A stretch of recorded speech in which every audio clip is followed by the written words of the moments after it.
ಪ್ರೀತಿಯ ಪ್ರಾಂಶುಪಾಲರೇ, vice principal, academic coordinators and teacher parent association president ಮತ್ತು ಎಲ್ಲ ಪೋಷಕರೇ, ಈ ಪೇರೆಂಟಿಂಗ್ ಕುರಿತಾದ ಕಾರ್ಯಕ್ರಮಕ್ಕೆ ಈ ಆವರಣಕ್ಕೆ 2ನೇ ಬಾರಿ ನಾನು ಬರ್ತಾ ಇದ್ದೇನೆ. ಪ್ರಾಂಶುಪಾಲರು ನನ್ನ ಮೇಲೆ ಇಟ್ಟಿರ್ತಕ್ಕಂಥ ವಿಶ್ವಾಸಕ್ಕೆ ನಾನು ಋಣಿ ಅಂತ ಹೇಳಿ ನನ್ನ ಮಾತುಗಳನ್ನು ಆರಂಭಿಸ್ತಾ ಇದ್ದೇನೆ. ಒಂದು ಮನೋವೈದ್ಯನಿಗೆ ಪೇರೆಂಟಿಂಗ್ ಬಗ್ಗೆ, ಮಕ್ಕಳನ್ನು ಬೆಳೆಸೋದ್ರ ಬಗ್ಗೆ ಸಿಗುವ ಅವಕಾಶ ಅದು ಒಂದು ಸುವರ್ಣ ಅವಕಾಶ. ಯಾಕೆಂದರೆ ಸಾಕಷ್ಟು ಜನ ನಮ್ಮ ಬಳಿ ಬೇರೆ ಬೇರೆ ರೀತಿಯ ತೊಂದರೆಗಳನ್ನು ಇಟ್ಕೊಂಡು ಚಿಕಿತ್ಸೆಗೆ ಅಥವಾ ಆಪ್ತ ಸಮಾಲೋಚನೆಗೆ, ಕೌನ್ಸಿಲಿಂಗಿಗೆ ಅಂತ ಬರ್ತಾರೆ. ಎಲ್ಲೋ ಒಂದು ಕಡೆ ನಮಗೇನು ಅನಿಸುತ್ತೆ ಅಂದರೆ ಇವುಗಳನ್ನು ಒಂದು ಒಳ್ಳೆಯ ಪೇರೆಂಟ್ ಟೀಚರ್ಸ್ ಮೀಟಿಂಗ್ ಮೂಲಕ ತಡಿಬಹುದಾಗಿತ್ತು, ಇದು ಕೂಡ ಪ್ರಿವೆಂಟೆಡ್ ಅಂತ ಅನಿಸ್ತಾ ಇರುತ್ತೆ. ಆ ರೀತಿಯ ಅರ್ಥಪೂರ್ಣವಾದಂತಹ PTA ಮೀಟಿಂಗ್ಸ್ ನಡೆಸ್ತಾ ಇರ್ತಕ್ಕಂತಹ ಟ್ರಿನಿಟಿ ಶಾಲೆಯವರಿಗೆ ಮನೋವೈದ್ಯರ ಪರವಾಗಿ ನಾನು ಅಭಿನಂದನೆಗಳನ್ನು ಸಲ್ಲಿಸಲಿಕ್ಕೆ ಇಷ್ಟಪಡ್ತೇನೆ.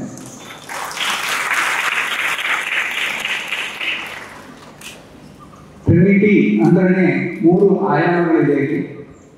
ಒಂದು ಮಕ್ಕಳ, ಒಂದು ಶಿಕ್ಷಕರು, ಒಂದು ಪೇರೆಂಟ್ಸ್.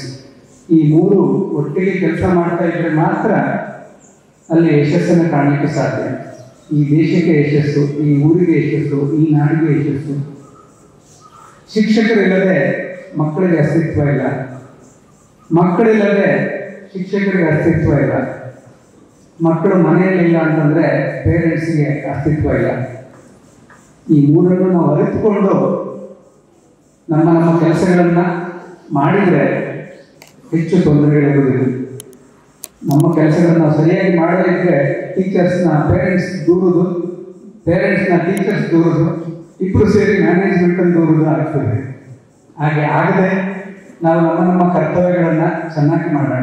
ಇವತ್ತೆಲ್ಲರೂ ಸಮಯಕ್ಕೆ ಸರಿಯಾಗಿ ಬಂದಿದ್ದೀನಿ ಅಂತಂದರೆ ನಿಮ್ಮ ಮಕ್ಕಳ ಮೇಲೆ ಕಾಳಜಿ ಇರ್ತಕ್ಕಂಥ ಪೇರೆಂಟ್ಸ್ ನೀವು ಆಗಿದ್ದೀರಾ. ಎಲ್ಲೂ ಕೆಟ್ಟ ಪೇರೆಂಟ್ಸ್ ಅಂತ ಇಲ್ಲ.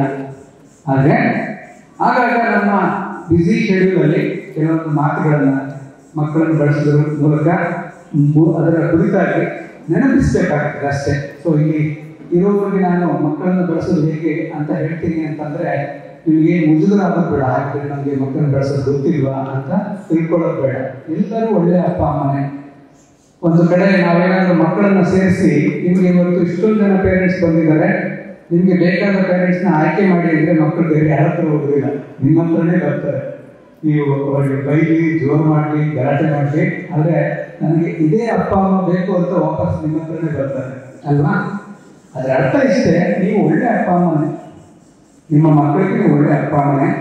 ಸೊ ಈ ಪೇರೆಂಟಿಂಗ್ ಬಗ್ಗೆ ನೀವು ಡಿಕ್ಷನರಿಯಲ್ಲಿ ಹುಡುಕಿದರೆ ಇದು ಮಕ್ಕಳಿಗೆ ರಕ್ಷಣೆ ಮತ್ತು ಕಾಳಜಿ ಮತ್ತು ಪ್ರೀತಿಯನ್ನು ಕೊಡುವಂಥ ಒಂದು ಜವಾಬ್ದಾರಿ. ಹಾಗಿದ್ರೆ ಎಷ್ಟು ವರ್ಷ ಇದು ನಡೀತದೆ, ಎಷ್ಟು ವರ್ಷ ನಾವು ಈ ಕೆಲಸ ಮಾಡಬೇಕು? ಇಟ್ಸ್ 20 year ಪ್ರಾಜೆಕ್ಟ್ ಅಂತ ಒಂದು ಸಣ್ಣ ಅಂದಾಜು ಇಟ್ಕೊಳ್ಳೋಣ. ಸುಮಾರು ಜನ ಪೇರೆಂಟ್ಸ್ ಒಂದು ಮಕ್ಕಳು ಶಾಲೆಗೆ ಸೇರಿಸಿದ್ರೆ ಇನ್ನೂ ನನ್ನ ಜವಾಬ್ದಾರಿ ಮುಗೀತು, ಇಲ್ಲ ಮಕ್ಕಳಿಗೆ ಹೈಸ್ಕೂಲಿಗೆ ಬಂದಿದ್ದಾರೆ, ಈಗ ದೊಡ್ಡವರಾಗಿದ್ದಾರೆ, ಇನ್ನೂ ನನ್ನ ಜವಾಬ್ದಾರಿ ಮುಗೀತು, ಈಗ ಕಾಲೇಜಿಗೆ ಬಂದಿದ್ದಾರೆ, ಇನ್ನೂ ನಾನು ಅವರಿಗೆ ಏನು ಬೆಳೆದು ದೊಡ್ಡವರಾಗಿದ್ದಾರೆ, ಎಷ್ಟಂತ ನಾನು ಕಷ್ಟಪಡಲಿ, ನಾನು ಮುಗೀತು, ನಾನು ಅವ್ರಿಗಿಲ್ಲ ಅನ್ನೋ ಥರಕ್ಕೆ ಕೈ ಎತ್ತುವ ಸಾಧ್ಯತೆಗಳಿರುತ್ತೆ. ಮೈಂಡ್ ಯು, ಇದು ಮುಗಿಯುವಂತಹ ಪಯಣ ಅಲ್ಲ. ಹಾಗೆ ಪೇರೆಂಟಿಂಗು ನಾವು ಇಷ್ಟಪಟ್ಟು ಒಪ್ಪಿಕೊಳ್ಳೋದಾದರೆ, ಮನಸ್ಸಾರೆ ಒಪ್ಪಿ ಈ ಜವಾಬ್ದಾರಿಯನ್ನು ಒಪ್ಪಿಕೊಳ್ಳೋದಾದರೆ ಇದೊಂದು ಅದ್ಭುತ ಕೆರಿಯರ್.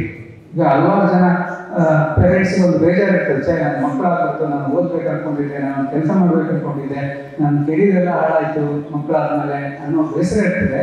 ಖಂಡಿತ ನಿಮ್ಮ ಬೇಸರ ಮಾಡ್ಕೊಳ್ಬೇಡಿ. ಯಾಕಂದರೆ ಈ ಪೇರೆಂಟಿಂಗ್ ಒಂದು ಅದ್ಭುತ ಕೆರಿಯರ್. ಪೇರೆಂಟಿಂಗ್ ಇವತ್ತು ಬೇರೆ ಬೇರೆ ಕೆಲಸಗಳನ್ನು ನಾವು 40ರಲ್ಲೂ ಸ್ಟಾರ್ಟ್ ಮಾಡ್ಬೋದು, 50ರಲ್ಲೂ ಸ್ಟಾರ್ಟ್ ಮಾಡ್ಬೋದು, 60ರಲ್ಲೂ ಪ್ರಾರಂಭ ಮಾಡ್ಬೋದು. ಆದರೆ ಮಕ್ಕಳು ಬೆಳೆದ ನಮ್ಮ ಎತ್ತರಕ್ಕೆ ನಿಂತ ಮೇಲೆ ಬಾಲ್ಯದಲ್ಲಿ ಆದ ತೊಂದರೆಗಳು, ಸಮಸ್ಯೆಗಳು ಅಥವಾ ನಮ್ಮ ಉಪಸ್ಥಿತಿ ಇಲ್ಲದೆ ಆದಂಥ ಸಮಸ್ಯೆಗಳನ್ನ ಈಗ ಕೂತು ನಾನು ಸರಿ ಮಾಡ್ತೀನಿ ಅಂತ ಹೋದರೆ ತುಂಬ ಕಷ್ಟ ಆಗ್ತದೆ, ಕೆಲವೊಮ್ಮೆ ಮಾಡಲಿಕ್ಕೆ ಆಗುವುದಿಲ್ಲ ಕೂಡ. ಹಾಗಾಗಿ ಇವತ್ತು ಏನು ನೀವು ಈ ಪೇರೆಂಟಿಂಗ್ ಮೀಟಿಂಗ್ ಅಟೆಂಡ್ ಮಾಡ್ತಾ ಇದ್ರಿ, ನೀವೆಲ್ಲರೂ ಒಂದು ರೀತಿಯಲ್ಲಿ ಪುಣ್ಯವಂತರು ಅಂತ ಅನ್ಕೊಳ್ಬೇಕು. ಯಾಕೆಂದರೆ ಕೆಲವರು ಮಕ್ಕಳು ಈಗಾಗಲೇ ಹೈಸ್ಕೂಲಿಗೆ ಬಂದಿದ್ದಾರೆ, ಕೆಲವರು ಮಕ್ಕಳು ಕಾಲೇಜಿಗೆ ಬಂದಿದ್ದಾರೆ, ಕೆಲವರು ಮಕ್ಕಳು ಡಿಗ್ರಿಗೆ ಬಂದಿದ್ದಾರೆ. ಅವರಿಗೆಲ್ಲೋ ಒಂದು ಕಡೆ ಬೇಸರ, ನಾನು ಇನ್ನೂ ನನ್ನ ಮಕ್ಕಳ ಜೊತೆಗೆ ಚೆನ್ನಾಗಿ ಸಮಯವನ್ನು ಕಳೆಯಬಹುದಾಗಿತ್ತು, ಇನ್ನಷ್ಟು ನನ್ನ ಮಕ್ಕಳಿಗೆ ಕ್ವಾಲಿಟಿ ಟೈಮನ್ನು ಕೊಡ್ಬೋದಾಗಿತ್ತು, ಇನ್ನೂ ಚೆನ್ನಾಗಿ ನನ್ನ ಮಕ್ಕಳ ಜೊತೆಗೆ ನಾನು ನನ್ನ ಸಮಯವನ್ನು ಹಂಚಿಕೊಳ್ಬೋದಾಗಿತ್ತು. ನಾನು ಯಾವ್ಯಾವುದೋ ಪ್ರಯಾರಿಟಿ ಕೊಟ್ಕೊಂಡು, ನನ್ನ ಸ್ನೇಹಿತರಿಗೆ ಪ್ರಯಾರಿಟಿ ಕೊಟ್ಕೊಂಡು, ನನ್ನ ಕೆಲಸಕ್ಕೆ ಪ್ರಯಾರಿಟಿ ಕೊಟ್ಕೊಂಡು, ನನ್ನ ಉಳಿದ ಹವ್ಯಾಸಗಳಿಗೆ ಪ್ರಯಾರಿಟಿ ಕೊಟ್ಕೊಂಡು ನಾನು ನನ್ನ ಮಕ್ಕಳಿಗೆ ಪ್ರಯಾರಿಟಿ ಕೊಡದೆ ಅವ್ರಿಗೊಂದು ಉತ್ತಮವಾದಂಥ ಬಾಲ್ಯವನ್ನು ಕೊಡಲಿಕ್ಕೆ ನನ್ನಿಂದ ಆಗಲಿಲ್ಲ ಅನ್ನುವ ಬೇಸರದಲ್ಲಿ ಎಷ್ಟೋ ಜನ ಇದ್ದಾರೆ. ನೀವೆಲ್ಲ ಆ ರೀತಿಯಲ್ಲಿ ಲಕ್ಕಿ. ಯಾಕೆಂದರೆ ಇವತ್ತು ನಿಮ್ಮ ಮಕ್ಕಳು ಇನ್ನೂ ಶಾಲೆಗೆ ಬರುವ ವಯಸ್ಸಿನಲ್ಲಿದ್ದಾರೆ, ಕೆಲವರೆಲ್ಲ ಇನ್ನೂ ನಿಮ್ಮ ಕೈಯಲ್ಲಿ ಎತ್ಕೊಂಡು ಬಂದಿದ್ದೀರಾ. ಹಾಗಾಗಿ you have the golden opportunity. 8 ವರ್ಷಕ್ಕೆ ಮಕ್ಕಳ ಮೊದಲ ಬೆಳವಣಿಗೆ ಸಂಪೂರ್ಣ ಆಗ್ತದೆ. 8 ವರ್ಷದವರೆಗೂ ಅದ್ಭುತವಾದಂಥ ಸಮಯ ಮಕ್ಕಳಿಗೆ ಒಂದು ಭಾಷೆ ಕಲೀಲಿಕ್ಕೆ, ಒಂದು ಟೆಕ್ನಾಲಜಿ ಕಲೀಲಿಕ್ಕೆ, ಒಂದು ಬೇರೆ ಬೇರೆ ಹವ್ಯಾಸಗಳನ್ನು ಕಲೀಲಿಕ್ಕೆ, ಒಂದು ಸಬ್ಜೆಕ್ಟನ್ನು ಕಲೀಲಿಕ್ಕೆ, ಒಂದು ಸಂಸ್ಕೃತಿಯನ್ನು ಕಲೀಲಿಕ್ಕೆ, ಒಂದು ಸಂಸ್ಕಾರವನ್ನು ಕಲೀಲಿಕ್ಕೆ ಮೊದಲ ಆರಂಭದ 8 ವರ್ಷಗಳ ಅದ್ಭುತವಾದಂಥ ಸಮಯ. ಆ ಸಮಯ ಇಷ್ಟೊಂದು ಜನ ಇಲ್ಲಿ ನೆರೆದಿರುವ ಪೇರೆಂಟ್ಸಿಗೆ ಇನ್ನೂ ಅವಕಾಶ ಇದೆ. ಅದನ್ನು ಒಂದೊಂದು ದಿನವನ್ನು ನಾವು ಖುಷಿಯಿಂದ, ಸಂತೋಷದಿಂದ ಮಗುವಿನ ಜೊತೆಗೆ ಸಮಯ ಕಳೆಯುವ ಅವಕಾಶ ನಮ್ಮ ಮುಂದೆ ಇದೆ. ಪೇರೆಂಟಿಂಗ್ ಅಂತ ಆರಂಭ ಆಗೋದೇ ಒಂದು ತಾಯಿ ಗರ್ಭ ಧರಿಸಿ ತಾಯಿ ಆಗುವಂತಹ ಕ್ಷಣದಿಂದ. ಶಾಲೆಗೆ ಸೇರಿ ಈಗ 4ನೇ ಕ್ಲಾಸ್ 5ನೇ ಕ್ಲಾಸಿಂದ ಅಲ್ಲ, ಇನ್ನು ನಿಮ್ಮಲ್ಲಿ ಎಷ್ಟೋ ಜನ ಇನ್ನು ಮುಂದೆ ಈಗಾಗಲೇ ಒಂದು ಮಕ್ಕಳಿಗೆ ಇನ್ನೊಂದು ಮಗು ಆಗುವ ಅವಕಾಶ ಇದೆ. ಪ್ರೆಗ್ನೆನ್ಸಿಯಿಂದ ನಿಮ್ಮ ತಾಯ್ತನ ಅಥವಾ ಪೇರೆಂಟಿಂಗ್ ಆರಂಭ ಆಗಲಿ ಅಂತ ನನ್ನ ಆಸೆ.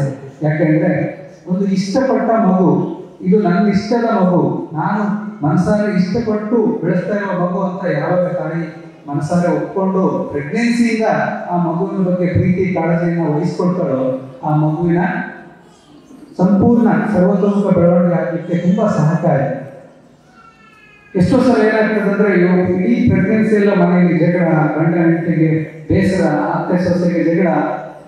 ಆ ಪ್ರೆಗ್ನೆನ್ಸಿ ಅನ್ನೋದು ಒಂದು ಸಂತೋಷಕರ ಸಮಯವಾಗಿ ಉಳಿದೇ ಇಲ್ಲ. ಅದರ ನಂತರ ಡೆಲಿವರಿ ನಂತರ ಸಾಕಷ್ಟು ಮಾನಸಿಕ ಒತ್ತಡಗಳು. ಇದರ ಮಧ್ಯದಲ್ಲಿ ಆ ಮಗು ಬೆಳೆಯುವಂತೆ ಆಗುವುದು ಆ ಮಗುವಿನ ದುರದೃಷ್ಟ. ಇದನ್ನು ನಾವು ಸ್ವಲ್ಪ ಯೋಚಿಸಿದ್ರೆ, ಯಾವಾಗ ಮನೆಯಲ್ಲಿ ಒಂದು ಲೇಡಿ ಪ್ರೆಗ್ನೆಂಟ್ ಆಗಿದೆ ಅಂದ ತಕ್ಷಣ ಇನ್ನೂ ಅದು 1 ಜೀವ 2 ಜೀವ ಅಂತ ಅಂದ್ಕೊಂಡು ಆ ಪ್ರೆಗ್ನೆನ್ಸಿಯಿಂದ ನಾವು ಆ ಮಗುವಿಗೆ ಕಾಳಜಿ ತೋರಿಸಲಿಕ್ಕೆ ಸಾಧ್ಯ ಇದೆ. ಸಣ್ಣ ಮಕ್ಕಳು ಮನೆಯಲ್ಲಿ ಹುಟ್ಟಿ ಬಂದ ತಕ್ಷಣ ನಮ್ಮ ಇಡೀ ಮನೆಯ ಒಂದು ಚಂದವನ್ನೇ ಹೆಚ್ಚಿಸಿಬಿಡುತ್ತದೆ ಅಲ್ವಾ. ಅಷ್ಟು ದಿನ ಬಿಕೋ ಅಂತ ಇರ್ತಕ್ಕಂಥ ಮನೆಯಲ್ಲಿ ಒಂದು ಮಗು ತೊದಲು ಮಾತಾಡ್ತಾ ಹೆಜ್ಜೆ ಇಡ್ತಾ ಆಚೆ ಈಚೆ ಓಡಾಡ್ತಾ ಇದ್ರೆ ಎಲ್ಲರಿಗೂ ಖುಷಿ. ನನಗೆ ಇವತ್ತು ಅಪ್ಪ ಅನ್ನುವ ಬಿರುದು ತಂದುಕೊಟ್ಟಿರೋದೇ ಮಗ. ನನಗೆ ಇವತ್ತು ಸಮಾಜದಲ್ಲಿ ಅಮ್ಮ ಅಂತ ಕಲಿಸ್ಕೊಳ್ಳಿಕ್ಕೆ ಬಿರುದು ಕೊಟ್ಟಿರೋದೇ ನನ್ನ ಮಕ್ಕಳು. ನಮಗೆ ಇನ್ನಿಲ್ಲದ ಸಂತೋಷವನ್ನ ಮಕ್ಕಳು ತಂದುಕೊಡ್ತಾರೆ. ರಜೆ ಬಿಟ್ಟಾಗ ಎಷ್ಟೋ ಸಲ ತಾಯಿಗೆ ಬೇಜಾರಾಗ್ತದೆ, ಯಾವಾಗಪ್ಪ ಸ್ಕೂಲ್ ಶುರುವಾಗುತ್ತೆ, ನನ್ನನ್ನು ಸಾಕಾಗಿದೆ ಅಂತ. ಆದರೆ ಎಲ್ಲೋ ಒಂದು ಕಡೆ 4 ದಿನ ಮಕ್ಕಳು ಮನೆಯಲ್ಲಿ ಇಲ್ಲ ಅಂದರೆ ನಮ್ಗೆ ಎಷ್ಟು ಬೇಜಾರಾಗ್ತದೆ. ಅಯ್ಯೋ ಮಕ್ಕಳಿದ್ರೆ ಒಳ್ಳೇದು, ಇಲ್ಲಾಂದ್ರೆ ಗಲಾಟೆನೇ ಇರಲ್ಲ ನಮ್ಮ ಮನೆಯಲ್ಲಿ, ಮಿಸ್ ಮಾಡ್ಕೊಳ್ಳೋದು ಶುರು ಮಾಡ್ತೀವಿ 2 ದಿನ ಮಕ್ಕಳು ಮನೇಲಿ ಇಲ್ಲ ಅಂದರೆ. ಸೊ ಒಂದು ಕಡೆ ನಮ್ಮ ಅಸ್ತಿತ್ವ ಆ ಮಕ್ಕಳಾಗಿರ್ತಾರೆ, ನಮ್ಮ ಮನೆಯ ನೆಮ್ಮದಿ, ನಮ್ಮ ಮನೆಯ ಸಂತೋಷ ಆ ಮಕ್ಕಳಾಗಿರ್ತಾರೆ. ಇಷ್ಟು ಸಂತೋಷವನ್ನು ನಮಗೆ ಕೊಡುವಂಥ ಮಕ್ಕಳಿಗೆ ನಾವು ತಿರುಗಿ ಏನು ಕೊಡ್ಬೋದು? ಅವ್ರಿಗೊಂದು ಚಂದದ ಬಾಲ್ಯವನ್ನು ಕೊಡ್ಬೋದು, ಅವರಿಗೆ ಒಂದು ಒಳ್ಳೆಯ ವ್ಯಕ್ತಿತ್ವವನ್ನು ಕೊಡ್ಬೋದು, ಅವರಿಗೆ ಒಂದು ಒಳ್ಳೆಯ ಸಂಸ್ಕಾರವನ್ನು ನಾವು ಕೊಡ್ಬೋದು, ಅವರನ್ನು ಈ ಸಮಾಜಕ್ಕೆ ಬೇಕಾದಂತಹ ಒಂದು ಉತ್ತಮ ನಾಗರಿಕರನ್ನಾಗಿ ನಾವು ಮಾಡ್ಬೋದು. ಒಂದು ಸಿನಿಮಾದಲ್ಲಿ ಅವನ ಮಗ ತುಂಬ ಬೇಸರದಲ್ಲಿ ಹೇಳ್ತಾನೆ, ಅವ್ರ ಅಪ್ಪನಿಗೆ ಹೇಳ್ತಾನೆ, ನನಗೆ ಇಲ್ಲಿ ಪಾರ್ಕಿಗೆ ಬರಲಿಕ್ಕೆ ಬೇಸರ ಆಗ್ತದೆ, ಯಾಕೆಂದರೆ ಇಲ್ಲಿ ನನ್ನ ಮಗನ ಜೊತೆಗೆ ಕಳೆದಿರ್ತಕ್ಕಂಥ ಸಮಯ ನನಗೆ ನೆನಪಾಗ್ತದೆ. ಅವನು ಈಗ ವಾಪಸ್ ನನ್ನನ್ನು ನೋಡಲಿಕ್ಕೆ ಬರೋದಿಲ್ಲ, ನನ್ನನ್ನು ಫೋನ್ ಕೂಡ ಮಾಡೋದಿಲ್ಲ, ನನ್ನ ಅತಿ ಈ ಪಾರ್ಕಿಗೆ ಚರ್ಚಿಗೆ ನಾನು ಬರೋದಿಲ್ಲ, ಯಾಕೆಂದರೆ ಇಲ್ಲಿ ಬಂದ ತಕ್ಷಣ ನನ್ನ ಮಗನ ನೆನಪಾಗ್ತದೆ, ಅವನ ಮೇಲೆ ಸಿಟ್ಟು ಬರ್ತದೆ. ನಾನು ಅಷ್ಟು ಚೆನ್ನಾಗಿ ನೋಡ್ಕೊಂಡಿರ್ತಕ್ಕಂಥ ಮಗನಿಗೆ ಅವನು ಅಪ್ಪ ನೆನಪೇ ಇಲ್ಲ. ಆಗ ಅವನ ತಂದೆ ಆ ಸಿನಿಮಾದಲ್ಲಿ ಅಮಿತಾಬ್ ಬಚ್ಚನ್ ಆಗಿರ್ತಾರೆ. ಅವನು ಹೇಳ್ತಾನೆ, ಮಗನಿಗೆ ಹೇಳ್ತಾನೆ, ದೊಡ್ಡ, ನಿನಗೆ ಮೊದಲ 4 ವರ್ಷಗಳು ಮಗನ ಜೊತೆಗೆ ನೀನು ಬರ್ತಾ ಇದ್ದೆ, ಪಾರ್ಕಲ್ಲಿ ಆಟ ಆಡ್ತಾ ಇದ್ದೆ, ಅವನು ನಿನ್ನ ಜೊತೆಗೆ ಸಮಯ ಕಳೀತಾ ಇದ್ದ, ನಿನ್ನ ಅಪ್ಪ ಅಂತ ಕರೀತಾ ಇದ್ದ, ನಿನ್ನ ಎದುರ ಮೇಲೆ ಕೂತು ಆಟ ಆಡ್ತಾ ಇದ್ದ, ಅಷ್ಟು ಸಂತೋಷದ ಸಮಯ ಇತ್ತಲ್ವ, ಅದನ್ನು ಮಾತ್ರ ನೆನಪಿಟ್ಕೊ. ಬಾಕಿ ದಿನ ಯಾಕೆ ನೆನಪಿಟ್ಕೊಳ್ತೀಯ? ನಿನ್ನ ಇಡೀ ಜೀವನ ಕಳೆಯಲಿಕ್ಕೆ ಆ ಆರಂಭದ 4 ವರ್ಷಗಳು ಸಾಕಲ್ವ? ಇಡೀ ಜೀವನ ಕಳೆಯಲಿಕ್ಕೆ ನೀವು ಅಷ್ಟು ಸಂತೋಷವನ್ನು ಆ ಮಗ ಕೊಟ್ಟೋಗಿದ್ದಾನೆ ಅಂತಂದ್ರೆ ನೀನು ಇಡೀ ಜೀವನ ಅವನಿಗೆ ಕೃತಜ್ಞ ಆಗಿರ್ಬೇಕು. You should be thankful to your child. ಅವನನ್ನು ಯಾಕೆ ನೀನು ನೆನೆಸ್ಕೊಂಡು ಬೇಸರ ಮಾಡ್ಕೊಳ್ತೀಯ? ಅವನನ್ನು ನೆನೆಸ್ಕೊಂಡು ಯಾಕೆ ನೀನು ಸಿಟ್ಟು ಮಾಡ್ತೀಯ, ದ್ವೇಷ ಮಾಡ್ತೀಯ ಅವನನ್ನು? ಸೊ ಇಡೀ ಜೀವನವ ನಿಮ್ಮ ಮಕ್ಕಳಿಗೋಸ್ಕರ ನೀವು ಥ್ಯಾಂಕ್ಫುಲ್ ಆಗಿರಬೇಕು. ಯಾಕೆಂದ್ರೆ ನಿಮ್ಮ ಮನೆಗೆ ಅವರು ಸಂತೋಷ ತಂದು ಕೊಟ್ಟಿದ್ದಾರೆ. ನಿಮ್ಮ ಮನೆಗೆ ಆ ಒಂದು ಇಡೀ ಮನೆಯ ಸದಸ್ಯರನ್ನ ಕನೆಕ್ಟ್ ಮಾಡುವಂತಹ ವ್ಯಕ್ತಿಗಳು. ಎಷ್ಟೋ ಸಲ ಮಕ್ಕಳು ಮಧ್ಯೆ ಇಲ್ಲ ಅಂತಂದ್ರೆ ಅಲ್ಲಿ ಅತ್ತೆ ಸೊಸೆ ಮಾತಾಡೋದಿಲ್ಲ, ಗಂಡ ಹೆಂಡತಿ ಮಾತಾಡೋದಿಲ್ಲ, ಚಿಕ್ಕಪ್ಪ ಮತ್ತೆ ಅವರ ಅಣ್ಣ ಮಾತಾಡೋದಿಲ್ಲ. ಮಕ್ಕಳ ನೆಪದಲ್ಲಿ ಎಷ್ಟೋ ಮನೆಗಳಲ್ಲಿ ನಮ್ಮ ಕಮ್ಯುನಿಕೇಶನ್ ಜೀವಂತ ಆಗಿರ್ತದೆ. ಸೊ ಇದನ್ನ ನಾವು ಗಮನಿಸೇ ಇರುವುದಿಲ್ಲ. ಇದನ್ನ ಗಮನಿಸ್ಕೊಂಡ್ರೆ ಆ ಮಕ್ಕಳಿಗೆ ಪ್ರತಿನಿತ್ಯ ನಾವು ಮನಸಾರೆ ಕೃತಜ್ಞರಾಗಿರ್ತೇವೆ. ಅವರು ಗ್ರಾಟಿಟ್ಯೂಡ್ ಅನ್ನು ತೋರಿಸುವಂತ ಕೆಲಸ ಮಾಡ್ತಾರೆ. ಯಾಕೆ ಈ ಮಾತು ಹೇಳ್ತಾ ಇದ್ದೀನಿ ಅಂದ್ರೆ, ಯಾರಿಗೆ ನಾವು ಗ್ರಾಟಿಟ್ಯೂಡ್ ತೋರಿಸ್ತೇವೆ, ಯಾರಿಗೆ ನಾವು ರೆಸ್ಪೆಕ್ಟ್ ಮಾಡ್ತೇವೆ, ಅವ್ರ ಬಗ್ಗೆ ನಾವು ತುಚ್ಛವಾಗಿ ಮಾತಾಡೋದಿಲ್ಲ, ಅವರನ್ನ ತುಚ್ಛವಾಗಿ ನಡೆಸ್ಕೊಳ್ಳೋದಿಲ್ಲ, ಅವರನ್ನ ಹೀನಾಯವಾಗಿ ನಡೆಸ್ಕೊಳ್ಳೋದಿಲ್ಲ. ಸೊ ನಮಗೆ ಇಷ್ಟೊಂದು ಸಂತೋಷವನ್ನ ಕೊಟ್ಟಿರ್ತಕ್ಕಂಥ ಮಕ್ಕಳು, ಅವರಿಗೆ ನಾನು ಥ್ಯಾಂಕ್ಫುಲ್ ಆಗಿರ್ಬೇಕು ಅಂತ ನಾವು ಎಚ್ಚೆತ್ಕೊಂಡ್ಬಿಟ್ರೆ, ನಾಳೆಯಿಂದ ಅವರನ್ನ ಕೆಟ್ಟ ಶಬ್ದಗಳಲ್ಲಿ ಬೈಯೋದು, ಕಾಲಲ್ಲಿ ಒಗೆಯೋದು, ಕೆನ್ನಾಗಿ ಬಾರಿಸೋದು, ಹೊರಗೆ ಹಾಕೋದು, ಮನೆಯಿಂದ ಊಟ ಕೊಡೋದಿಲ್ಲ ಅಂತ ಹಠ ಮಾಡಿಸೋದು, ಅಥವಾ ನಮ್ಮದೇ ಸಿಟ್ಟುಗಳನ್ನ ಅನಾವಶ್ಯಕವಾಗಿ ಅವರ ಮೇಲೆ ಹಾಕೋದು ಮಾಡೋದು. ಯಾಕೆ ಮಾಡೋದಿಲ್ಲ? ಅವರನ್ನ ನಾವು ಇವತ್ತಿಂದ ಗೌರವಿಸಲಿಕ್ಕೆ ಶುರು ಮಾಡ್ತೇವೆ.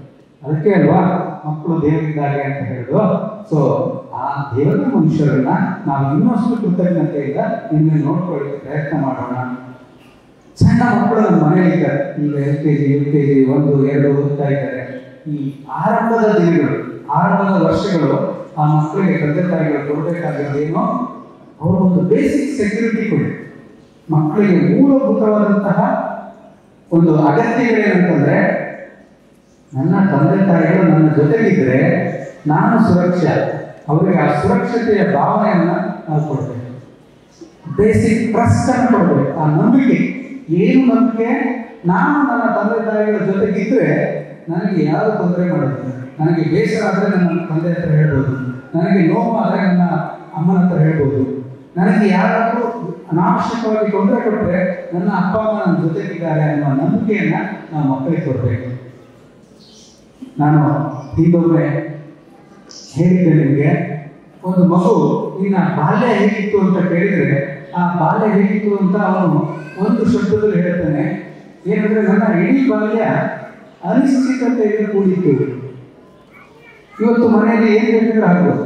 ನನ್ನ ಮನೆಗೆ ಹೋದ್ರೆ ಇವತ್ತು ಅಮ್ಮ ಚೆನ್ನಾಗಿ ಮಾತಾಡ್ತಾರೋ ಜಗಳ ಮಾಡ್ತಾರೋ, ಅಪ್ಪ ಮನೆಗೆ ಬೇಗ ಬರ್ತಾರೋ ಗಲಾಟೆ ಮಾಡ್ತಾರೋ, ಅಪ್ಪ ಅಮ್ಮ ಇವತ್ತು ಒಳ್ಳೆ ರೀತಿಯಲ್ಲಿ ಇರ್ತಾರೋ ಅಥವಾ ಜಗಳ ಮಾಡ್ತಾರೋ, ಇವತ್ತು ನಮ್ಮ ಮನೆಯಲ್ಲಿ ಸಮಯಕ್ಕೆ ಸರಿಯಾಗಿ ಊಟ ಸಿಗ್ತದೋ ಇಲ್ವೋ, ಯಾವುದೂ ಸ್ಪಷ್ಟತೆ ಇರಲಿಲ್ಲ. ಇಡೀ ಬಾಲ್ಯ ಒಂದು ಅನ್ಸರ್ಟನಿಟಿಯಲ್ಲೇ ಕಳೆದೋಯ್ತು. ಒಂದು ಎಕ್ಸ್ಪೆಕ್ಟೇಷನ್ ಇರ್ತದೆ, ಇವತ್ತು ಮಾರ್ಕ್ಸ್ ಬಂದಿದೆ, ಮನೆಗೆ ಹೋದ್ರೆ ಅಮ್ಮನೇ ಹೇಳಿದ್ರೆ ಖುಷಿ ಆಗುತ್ತೆ ಅಂತ. ಅವತ್ತು ಅಮ್ಮ ನನ್ನ ಮಾರ್ಕ್ಸೇ ಕೇಳೋದಿಲ್ಲ, ನಾನು ಮನೆಗೆ ಹೋದ ತಕ್ಷಣ ಅವಳು ಡೋರ್ ಮುಚ್ಕೊಂಡು ಯಾರು ನನಗೆ ಡಿಸ್ಟರ್ಬ್ ಮಾಡಬೇಡಿ ಅಂತ ಹೇಳ್ಬಿಡ್ತಾರೆ.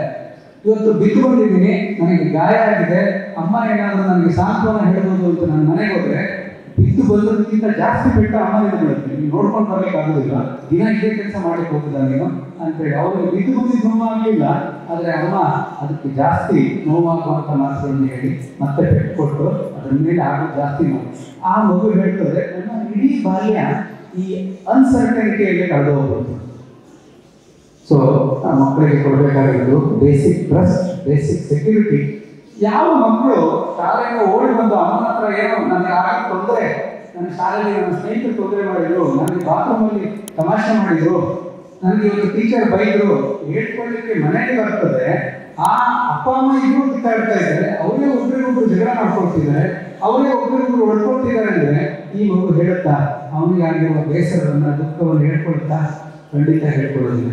ಯಾಕೆ ಅಂತಂದ್ರೆ ಅವರೇ ಕೆಟ್ಟ ಮೂಡಲ್ಲಿ ಇದ್ದಾರೆ, ಅವರೇ ಸಿಕ್ಕಲ್ಲಿದ್ದಾರೆ, ಅವ್ರ ಭಾವನೆಗಳು ಈಗ ಕಂಟ್ರೋಲ್ ಇಲ್ಲ. ಈ ಸಮಯದಲ್ಲಿ ಎಲ್ಲಾದರೂ ನಾನು ಈ ವಿಷಯವನ್ನು ಹೇಳಿದ್ರೆ ಅವರು ನನ್ನನ್ನ ಕೇಳಿಸ್ಕೊಳ್ಳೋದಿಲ್ಲ, ಒಂದು ಅವರ ಸಿಟ್ಟನ್ನು ನನ್ನ ಮೇಲೆ ಹಾಕಿ ಬಿಡ್ತಾರೆ ಅಂತ. ಆರಂಭದಲ್ಲಿ ನೀವು ಗಮನಿಸಿರ್ಬೋದು, ನರ್ಸರಿಗೆ ಹೋಗುವಾಗ, LKG ಹೋಗುವಾಗ ಮನೆಗೆ ಬಂದ ತಕ್ಷಣ ಒಟ ಒಟ ಒಟ ಒಟ ಒಟ ಒಟ ಮಾತಾಡ್ತಾ ಇರ್ತಾರೆ ಮಕ್ಕಳು.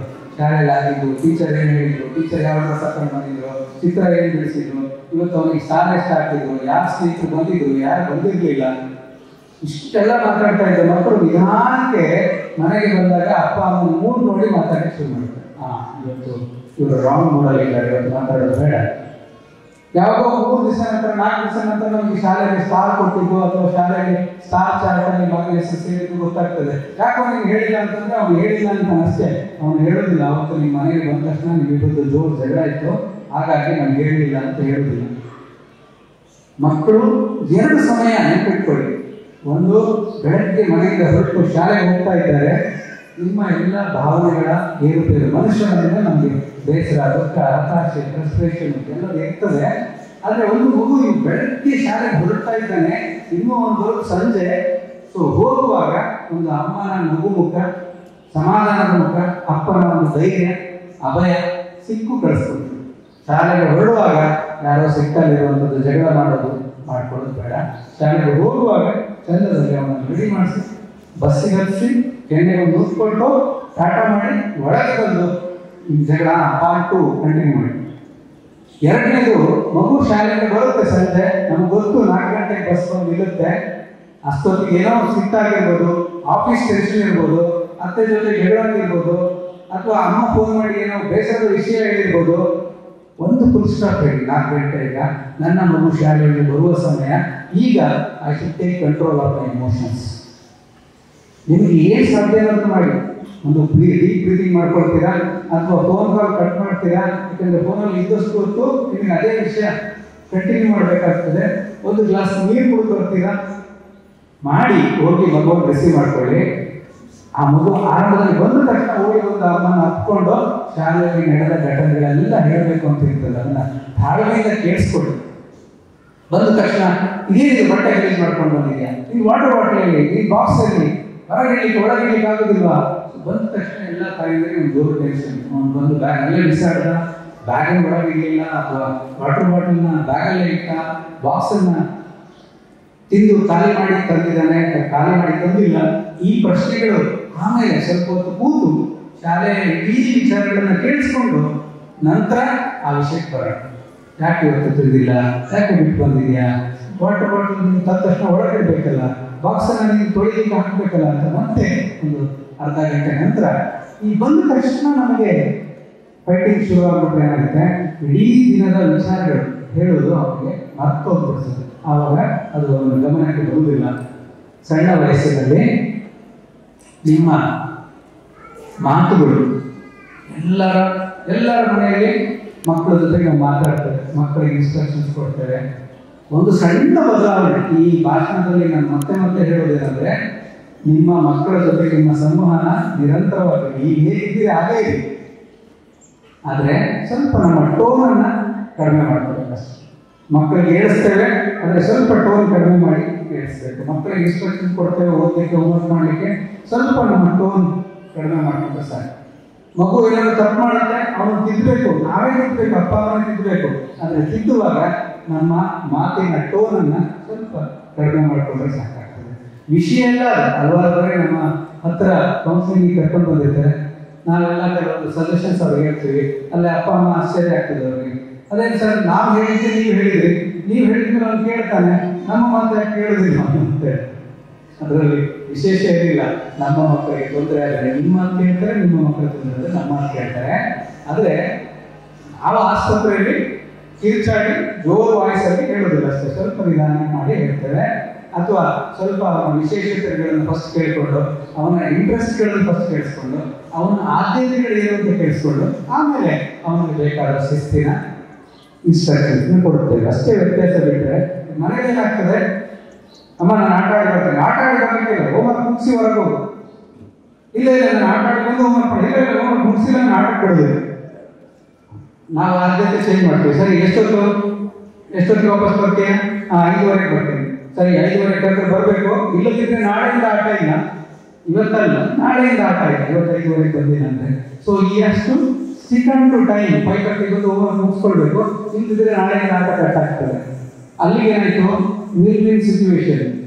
ಅವನಿಗೂ ಆಟ ಆಡಕ್ಕೆ ಬಿಟ್ಟೆ, ನಾನು ನಾಳೆಗೆ ಶಿಸ್ತನ್ನ ಕಲಿಸಿದೆ ಅನ್ನೋ ರೀತಿ. ಇಲ್ಲ, ನಾನು ಹೇಳೋದನ್ನ ಹೇಳ್ಬೇಕು, ಅಲ್ಲಿ ಹೇಳೋದನ್ನ ಅಲ್ಲಿ ಹೇಳ್ಬೇಕು, ಬಾಯಿ ಮುಚ್ಕೊಂಡ್ರೆ ಬಾಯಿ ಮುಚ್ಕೋಬೇಕು, ಹೇಳಿದಷ್ಟು ಮಾಡ್ಬೇಕು ಅನ್ನುವ ಇನ್ಸ್ಟ್ರಕ್ಷನ್ಸ್ ಸಣ್ಣ ವಯಸ್ಸಿನಲ್ಲಿ ವರ್ಕ್ ಆಗುತ್ತೆ. ಆದರೆ ಅದೆಲ್ಲ ಹಸಿರು ಬಡ್ಡಿ ಸೇರ್ಕೊಳ್ತಾ ಇರ್ತದೆ. ಸೇರ್ಕೊಂಡು ಒಂದು ಹೈಸ್ಕೂಲಿಗೆ ಬರೋಷ್ಟೊತ್ತಿಗೆ ಲೆಟ್ಸ್ ದ ಡಾಗ್ಸ್ ಔಟ್ ಅಂತ ನಮ್ಮ ಮಾತುಗಳು ಆಗ ಕೇಳೋದಿಲ್ಲ, ನಮ್ಮ ಹತ್ರ ಮಾತಾಡೋದಿಲ್ಲ, ಶಾಲೆಯಲ್ಲಿ ನಡೆದ ವಿಚಾರಗಳನ್ನು ಹೇಳೋದಿಲ್ಲ ಅಲ್ವಾ. ನಾವು ಬೇಡ ಅಂದ್ರೂ ಬಂದು ಒಟ ಒಟ ಒಟ ಹೇಳ್ತಾ ಇದ್ದ ಮಕ್ಕಳು ಈಗ ಕೇಳಬೇಕಲ್ಲ, ಶಾಲೆಯಲ್ಲಿ ಟೈಮ್ ಟೇಬಲ್ ಬಂದಿದೆಯಾ, ಗೊತ್ತಿಲ್ಲ. ಅಲ್ಲ, ನಿಮ್ಮ ಶಾಲೆ ಸ್ಕೂಲ್ ಡೇ ಯಾವಾಗ, ನಂಗೆ ಗೊತ್ತಿಲ್ಲ. ಅಲ್ಲ, ನೀವು ಪ್ರಿಪೇರ್ ಮಾಡೋದಿಲ್ವಾ, ನಿಮ್ಗೆ ಯಾಕೆ ಬೇಕದು. ಅಲ್ಲ, ನಿಮ್ಮ ಫ್ರೆಂಡ್ಸ್ ಎಲ್ಲ ಏನು ಮಾಡ್ತಿದ್ದಾರೆ, ನಿಮ್ಗೆ ಯಾಕದು. ಯಾಕೆಂದ್ರೆ ಇಷ್ಟು ದಿನ ನಾನು ಮಾತಾಡ್ತಿರ್ಬೇಕಾದ್ರೆ ನೀವು ಕೇಳಿಸ್ಕೊಳ್ಳಿಲ್ಲ, ಈಗ ನೀವು ಮಾತಾಡುವಾಗ ನಾನು ಕೇಳಿಸ್ಕೊಳ್ಳೋದಿಲ್ಲ ಅನ್ನೋ ರೀತಿ ಇರ್ತದೆ. ಸೊ ಆ ಸಣ್ಣ ಬಾಲ್ಯದ ಸಮಯ ನಿಮ್ಮ ಜೊತೆ ಈಗಿದೆ. ಆ ಮಕ್ಕಳ ಜೊತೆಗೆ ಮಾತಾಡೋಕ್ಕಾಗಿಲ್ಲ ಅಂದ್ರೂ ಕೂಡ ಅವರ ಮಾತುಗಳನ್ನು ಕೇಳಿಸ್ಕೊಳ್ಳಿ, ಅವರಿಗೆ ಕಥೆಗಳನ್ನು ಹೇಳಿ, ಅವರ ಸೃಜನಶೀಲತೆಯನ್ನು ಹೆಚ್ಚು ಮಾಡುವಂತಹ ಕೆಲಸಗಳನ್ನು ಮಾಡಿ. ಅವರು ಮಣ್ಣಲ್ಲಿ ಆಟ ಆಡಿ, ಅವರು ಚಿತ್ರ ಬಿಡಿಸಿ, ಅವರು ಕ್ರಾಫ್ಟ್ ಮಾಡಿ, ಅವರು ಗೋಡೆ ಮೇಲೆ ಗೀಚಿ, ಅವರಿಗೆ ಬಣ್ಣಗಳ ಪರಿಚಯ ಮಾಡಿ. ಇದೆಲ್ಲ ಶಾಲೆನೇ ಮಾಡಬೇಕು ಅಂತ ಎಕ್ಸ್ಪೆಕ್ಟ್ ಮಾಡಬೇಕಾಗಿಲ್ಲ. ಎಲ್ಲ ಬಣ್ಣಗಳ ಪರಿಚಯ ಮಾಡಿ, ಎಲ್ಲ ಹೂವುಗಳ ಪರಿಚಯ ಮಾಡಿ, ಎಲ್ಲ ಪ್ರಾಣಿಗಳ ಪರಿಚಯ ಮಾಡಿ. ಅವರ ಕೈ ಬೆರಳುಗಳನ್ನು ಎಷ್ಟು ಬಳಸ್ತಾರೋ ಅಷ್ಟು ಅವರ ಬುದ್ಧಿ ಚುರುಕಾಗ್ತದೆ. ಸೊ ಕೈ ಬೆರಳುಗಳನ್ನು ಬಳಸಿ ಆಟ ಆಡುವಂಥ ಎಲ್ಲ ಆಟಗಳನ್ನು ಅವ್ರ ಜೊತೆಗೆ ಆಟ ಆಡಿ. ಕೈಗಳಲ್ಲಿ ಬಣ್ಣ ಹಚ್ಕೊಂಡು ಇಡೀ ಬಣ್ಣವನ್ನು ಅವರು ಬಳಿಯಲಿ, ತೊಂದರೆ ಇಲ್ಲ.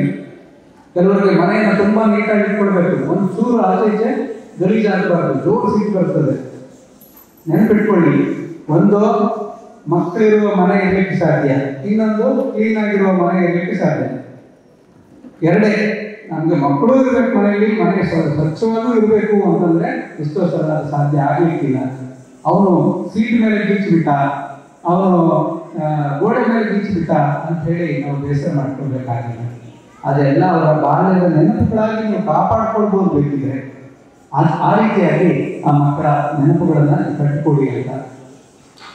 ಮಕ್ಕಳು ಸಣ್ಣವರಿದ್ದಾಗ ನೀವು ಏನು ಕಲಿಸ್ತೀರ, ಹೇಳ್ತಾರೆ 3 ವರ್ಷಕ್ಕೆ ಕಲಿತದ್ದು 100 ವರ್ಷದವರೆಗೂ ಬರುತ್ತೆ ಅಂತ. ಆ 3 ವರ್ಷ ಕಲ್ತಿದ್ದು ಅಂದರೆ ಸಣ್ಣವರಿದ್ದಾಗ ಅವರಿಗೆ ಹಾಡು ಕಲಿಸಿ, ಅವರಿಗೆ ಸಾಹಿತ್ಯದ ಅಭಿರುಚಿ ಕಲಿಸಿ, ಅವರಿಗೆ ಸಂಗೀತ ಕಲಿಸಿ, ಅವರಿಗೆ ಪ್ರಾರ್ಥನೆಗಳನ್ನು ಕಲಿಸಿ, ಅವರಿಗೆ ಹಿರಿಯರಿಗೆ ಗೌರವ ಕೊಡೋದನ್ನು ಕಲಿಸಿ, ಅವರಿಗೆ ಇನ್ನೊಬ್ಬರ ಭಾವನೆಗಳನ್ನು ಅರ್ಥ ಮಾಡೋದನ್ನು ಕಲಿಸಿ, ಅವರಿಗೆ ಸಂಬಂಧಗಳನ್ನು ಪರಿಚಯ ಮಾಡಿಸಿ. ಇಲ್ಲಾಂದ್ರೆ ಎಲ್ಲ ಪ್ರಪಂಚದಲ್ಲಿರೋರು ಎಲ್ಲರ ಅಂತರಾಳಿಗಳಾಗಿ ಉಳಿದ್ಬಿಡ್ತಾರೆ ಅಲ್ವಾ. ಚಿಕ್ಕಪ್ಪ, ಚಿಕ್ಕಮ್ಮ, ದೊಡ್ಡಪ್ಪ, ದೊಡ್ಡಮ್ಮ, ಅತ್ತೆ, ಮಾವ, ಅಜ್ಜ, ಅಜ್ಜಿ, ನಾದಿನಿ, ಎಲ್ಲ ಸಂಬಂಧಗಳನ್ನು ಅವ್ರಿಗೆ ಪರಿಚಯ ಮಾಡಿಸಿ.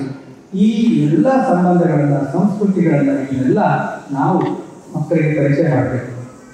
ಒಳ್ಳೆಯ ವರ್ತನೆಗಳನ್ನು ನಾವು ಪರಿಚಯ ಮಾಡಬೇಕು. ಎಲ್ಲದನ್ನು ಕ್ಲಾಸಲ್ಲಿ ಸಿಲೆಬಸ್ಸಲ್ಲಿ ಹಾಕಿ ಹೇಳ್ಕೊಡ್ಲಿಕ್ಕೆ ಆಗೋದಿಲ್ಲ.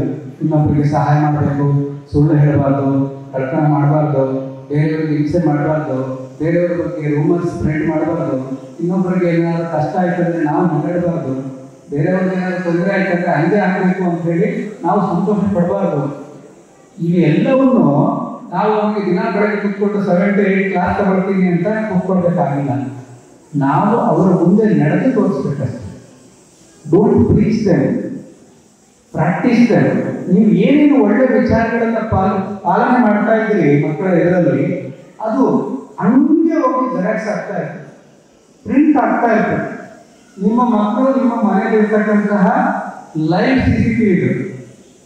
ನೀವು ಹೇಗೆ ನಡ್ಕೊಳ್ತೀರಿ, ನೀವು ಹೇಗೆ ಕೂತ್ಕೊಳ್ತೀರಿ, ನೀವು ಸಿಟ್ಟು ಬಂದಾಗ ಯಾವ ರೀತಿ ನಡ್ಕೊಳ್ತೀರಿ, ನಿಮ್ಮ ಭಾಷಾ ಪ್ರಯೋಗ ಯಾವುದು, ನೀವು ಪುಸ್ತಕಗಳು ಓದೋ ಅಭ್ಯಾಸ ಇದೆಯಾ ಇಲ್ವೋ, ನಿಮಗೆ ದುಶ್ಚಟಗಳ ಅಭ್ಯಾಸ ಇದೆಯಾ ಇಲ್ವೋ, ನೀವು ಸುಳ್ಳು ಹೇಳ್ತೀರಾ, ನೀವು ಲಂಚ ತಗೊಳ್ತೀರಾ, ನೀವು ಆರೋಗ್ಯವಾದಂತಹ ವ್ಯಾಯಾಮಗಳನ್ನ ಅಥವಾ ಇನ್ನಿತರ ಚಟುವಟಿಕೆಗಳನ್ನ ಮಾಡ್ತೀರೋ ಇಲ್ವೋ, ಈ ಎಲ್ಲದನ್ನು ನೋಡ್ಬೇಕಂದ್ರೆ ಒಂದು 20 years ನಂತರ ನಿಮಗೆ ಈ ಲೈವ್ CCTVಗಳು ವಾಪಸ್ ರೀಪ್ಲೇ ಆಗ್ತಾ ಇರ್ತದೆ. ನಿಮ್ಮದೇ ಹವ್ಯಾಸಗಳು. ನಾನು ಪುಸ್ತಕ ಓದ್ತಾ ಇದ್ರೆ ನಿಮ್ಮ ಮಗ ಪುಸ್ತಕ ಓದ್ತಾ ಇದ್ದಾನೆ. ನೀವು ದಿನ ಬೆಳಗ್ಗೆ ಆರೋಗ್ಯಕರವಾದಂಥ ಚಟುವಟಿಕೆಗಳು ಮಾಡ್ತಾ ಇದ್ರಿ, ನಿಮ್ಮ ಮಗ ಅಥವಾ ಮಗಳು ಆರೋಗ್ಯಕರವಾದಂಥ ಚಟುವಟಿಕೆ ಮಾಡ್ತಾ ಇದ್ದಾರೆ. ನೀವು ಆ ಮಕ್ಕಳು ಬೆಳೆಯುವ ಸಮಯದಲ್ಲಿ ದುಶ್ಚಟಗಳಿಗೆ ದಾಸರಾಗಿದ್ದರೆ ಡೌಟೇ ಇಲ್ಲ, ನಿಮ್ಮ ಮಕ್ಕಳು ದುಶ್ಚಟಗಳ ಸಹವಾಸಕ್ಕೆ ಒಳಗಾಗಿರ್ತಾರೆ. ನೀವು ಲಂಚ ತಗೊಂಡ್ರೆ ನಿಮ್ಮ ಮಗ ಲಂಚ ತಗೊಳ್ಳೋಕೆ ಯಾವತ್ತೂ ಹೇಸುವುದಿಲ್ಲ. ಯಾಕಂದ್ರೆ ಅದು ತಪ್ಪು ಅಂತ ಅನ್ಸುದೇ ಇಲ್ಲ. ಇಲ್ಲ, ಎಲ್ಲ ನನ್ನ ಒಳ್ಳೆ ಗುಣಗಳು ನನ್ನ ಮಗನಿಗೆ ಬರಬೇಕು, ನನ್ನ ಕೆಟ್ಟ ಗುಣಗಳು ನನ್ನ ಮಗನಿಗೆ ಬರಬಾರದು. ಅದು ಸಾಧ್ಯ ಇಲ್ಲ. ಆ ಫಿಲ್ಟರ್ ಹಾಕೋಕ್ಕೆ ಸಾಧ್ಯ ಇಲ್ಲ. ಯಾಕಂದ್ರೆ ಅವರು ನೋಡಿ ಕಲಿತಾರೆ ವಿನಃ ನಾವು ಹೇಳಿದ್ದನ್ನ ಮಾತ್ರ ಕೇಳಿಸ್ಕೊಂಡು ಕಲಿಯುವುದಿಲ್ಲ. ಅದಕ್ಕೆ ಎಷ್ಟೋ ಬಾರಿ ಹೇಳ್ತೀವಿ, ನಾನು ಮಾತ್ರ ಕೇಳುವುದಿಲ್ಲ ಏನೋ.